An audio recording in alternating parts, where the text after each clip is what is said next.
जो आप हमारे पीछे जो मकान देख पा रहे हैं, यह एसडीएम ज्योति मौर्य और उनके पति आलोक मौर्य का मकान है। और मकान में जो नेम प्लेट लगी है वो ज्योत्यालोक के नाम से लगी है।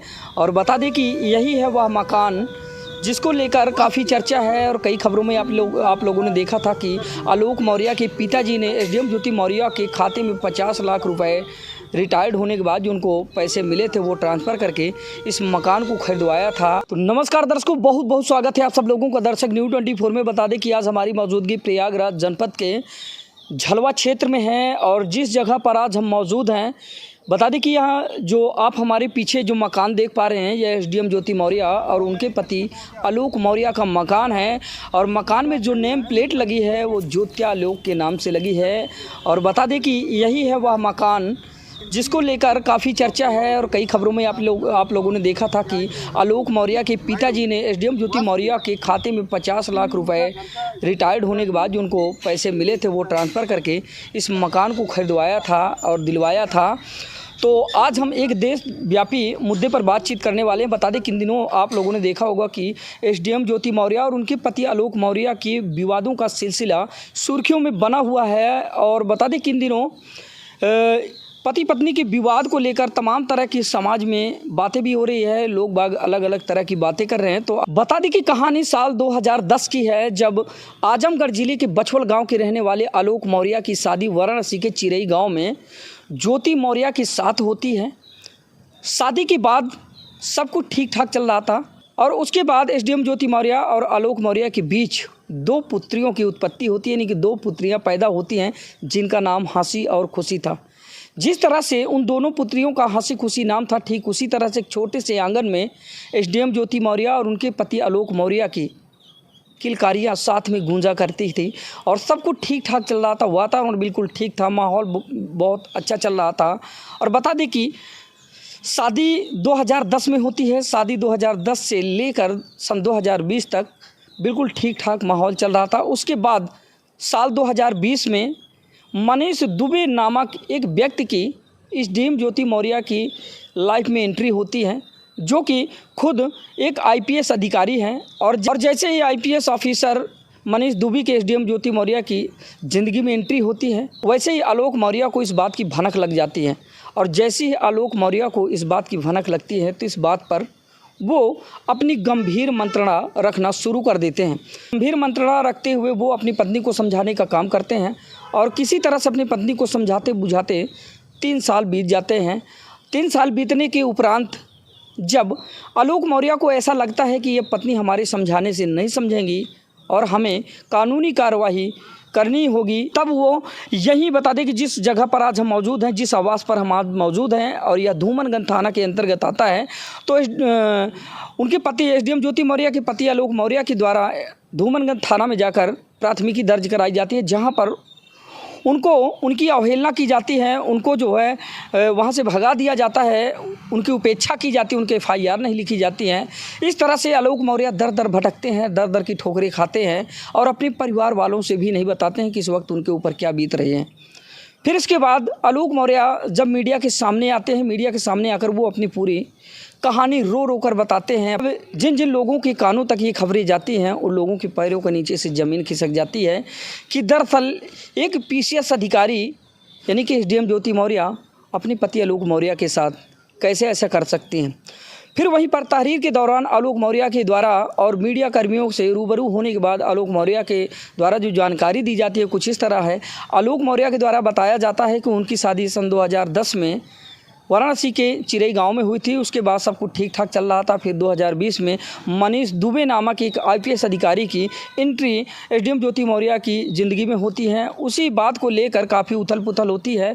वहीं पर आलोक मौर्य के द्वारा बताया गया कि एसडीएम ज्योति मौर्य और मनीष दुबे को उन्होंने कई बार होटल में रंगे हाथ पकड़ा, यानी कि कुकृत्य करते हुए उन्होंने पकड़ा था। उसके बाद से माहौल बिल्कुल बदल सा जाता है। और बता दें कि फिर यह बात सिर्फ जनपद ही नहीं बल्कि पूरे प्रदेश से होती हुई पूरे देश में प्रखर हो जाती है, पूरे देश में एक चर्चा का विषय बन जाती है। और फिर इस बात को लेकर काफ़ी लोगों में अलग अलग तरह के विचार विमर्श होने लगते हैं। लोगों की अलग अलग प्रतिक्रियाएँ, अलग अलग विचार, अलग अलग सुझाव उभर कर मीडिया के सामने आने लगते हैं।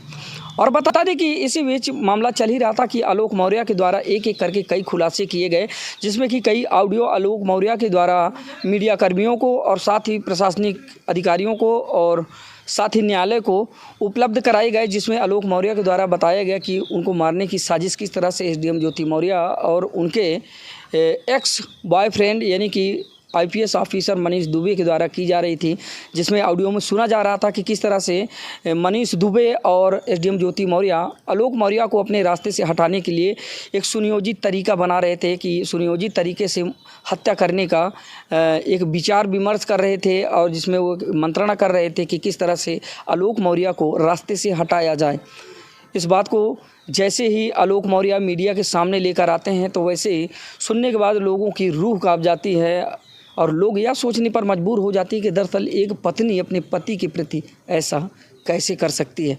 वहीं पर आलोक मौर्य के द्वारा बताया जाता है कि किस तरह से उन्होंने काफ़ी संघर्ष करते हुए अपनी पत्नी को पढ़ाया था। आलोक मौर्य ने ही बताया कि साल 2009 में उनकी बतौर सफाई कर्मी नौकरी लग जाती है, और जिसके बाद 2010 में शादी होने के बाद उनकी पत्नी पढ़ने की इच्छा जाहिर करती हैं, जिसके बाद आलोक मौर्य उस बात से अपनी सहमति जताते हैं और साथ ही अपनी पत्नी को पढ़ाने लिखाने के लिए प्रयागराज लेकर आ जाते हैं। प्रयागराज में अल्लाहपुर में रहकर अपनी पत्नी को पीसीएस की तैयारी करवाते हैं, जिसमें बता दें कि साल 2016 में एसडीएम ज्योति मौर्य पीसीएस एग्ज़ाम देती हैं, और बता दें कि एग्ज़ाम के बाद बड़े ही गर्व का वह लम्हा था जब एसडीएम ज्योति मौर्य क्वालिफाई हो जाती है। बता दें कि महिलाओं में पूरे उत्तर प्रदेश में 16वां रैंक उनका आता है।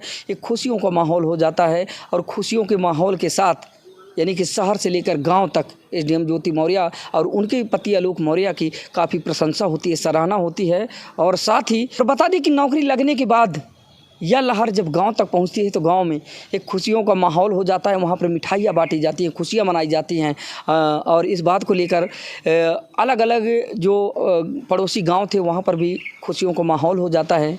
सब कुछ ठीक ठाक चल रहा था। वो अपनी ड्यूटी ज्वाइन करती हैं। ड्यूटी ज्वाइन करने के बाद वो अलग अलग जगह पर अलग अलग ज़िलों में उनकी पोस्टिंग होती है। सब कुछ ठीक ठाक चल रहा था। बता दें कि इसी बीच साल 2020 में मनीष दुबे जो कि एक आईपीएस ऑफिसर हैं, होमगार्ड कमांडेंट हैं, उनकी एंट्री एसडीएम ज्योति मौर्य की ज़िंदगी में होती है, जिसके बाद से पूरा का पूरा जो खुशी वाला खुशनुमा माहौल था वो पूरा भद्दा हो जाता है। और बता दें कि इसी खुशियों के माहौल में एक काली साया बनकर मनीष दुबे की जैसे एंट्री होती है वैसे ही पूरे परिवार का खखला बिखल हो जाता है, पूरा परिवार तहस नहस हो जाता है। और जिस परिवार में खुशियों का माहौल था और खुशियों भरा आंगन था, आज उस परिवार में खुशियों भरी एक दास्तान होनी चाहिए थे। आज वही परिवार कोर्ट कचहरियों से गुजर रहा है, और मामला बता दें कि आज सुर्खियों में बना हुआ है। तो आइए ज़्यादा देर ना करते हुए हम उस मकान को दिखाते हैं जहां पर खुशी जो है वो पूरा परिवार रहा करता था। आज बता दें कि वो पूरा घर सूना सूना है, जहां पर कभी आलोक मौर्य और एसडीएम ज्योति मौर्य रहा करते थे। लेकिन आज का माहौल कैसा है ये अभी आपको दिखाने वाले हैं। यहाँ पर आप देख पाएंगे, यही है उनका मकान आलोक मौर्य का। और इसी मकान को लेकर चर्चा हो रही थी, जहां पर बताया जा रहा था, आलोक मौर्य के द्वारा भी जानकारी दी गई थी कि उनके जो है पिताजी ने इस मकान को 50 लाख रुपए में जो है दिलवाया था। यहाँ पे आप देख पाएंगे ये लिखा हुआ है ज्योत्यालोक ज्योति मौर्य पीसीएस, यानी कि उप जिलाधिकारी उप जिला मजिस्ट्रेट। ये आप देख पा रहे होंगे। कैमरामैन से थोड़ा सा आगे आएँ और फोकस करें, नज़दीक से दिखाएं तो ये आप देख पा रहे होंगे, यही है वो आवास। और इसमें ताला लटक रहा है, एक 4 व्हीलर खड़ी है, सूना है मकान, कोई नहीं है आज इस मकान में। तो ये आप देख पा रहे होंगे। बता दें कि यही है वहाँ मकान। और सामने कैमरामैन से थोड़ा सामने दिखाएं, ये सामने पार्क है, मकान के बिल्कुल ठीक सामने एक पार्क है। और इसी पार्क में आलोक मौर्य की जो 2 छोटी बच्चियाँ हुआ करती थी, यानी कि हंसी और खुशी, यहीं पर खेला कूदा करती थी। तो ये आप देख पाएंगे यहाँ का जो वातावरण है वो काफ़ी खुशनुमा वातावरण है, काफ़ी अच्छा माहौल है यहाँ का। लेकिन उनकी ज़िंदगी में किस तरह से मनीष दुबे नाम की काली छाया आई और उसके बाद से पूरा परिवार तहस नहस हो गया। आज जिस परिवार को खुशियों के साथ रहना चाहिए था, आज उस परिवार में क्या बीत रही है, यानी कि कोर्ट कचहरी में जो है उनका सारा दिन बीत रहा है। तो ऐसा नहीं होना चाहिए था। तो ये रही उनकी पूरी दास्तान। आशा करता हूँ खबर आप लोगों को पसंद आई होगी। इस तरह की बहुत सारी खबरें देखने के लिए बने रहिए हमारे साथ, देखते रहिए दर्शक न्यूज़ 24। अगली खबरों में जल्द मिलते हैं, तब तक के लिए नमस्कार, जय हिंद। क्या कहना है मैं मनीष दुबे की एंट्री वो अपने ओहदे के साथ मतलब इनको मतलब क्या है कि ऐसा माइंड वॉश किया जैसे ही उनका घर का जो कर दिया उनका ट्रांसलेट क्या कहेंगे हमारे युवकों को क्या कहेंगे आप इसको राक्षस एक नंबर का राक्षस भेड़िया है इसको तो हम कहते हैं योगी सरकार को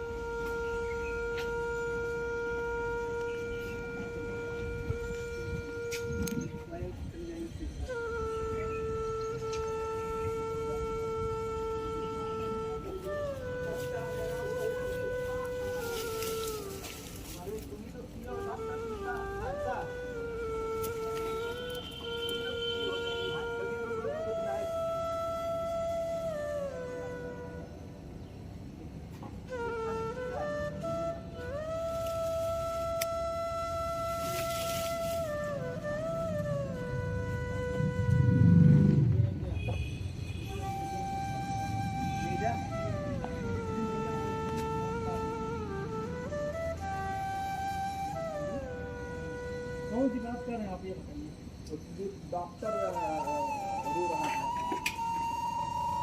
वो दिखाया सुविधागंज कौन सी पूरी पूछता है ये लोग जिस जाएंगे उसी जाएंगे तो देखे नहीं बराबर इधर जाएंगे सुविधागंज है तो स्टेशन का वो ब्रिज से निकल जाना उसका अतीत का घर देखते हैं नहीं ये लुक प्रचार से लगा हुआ है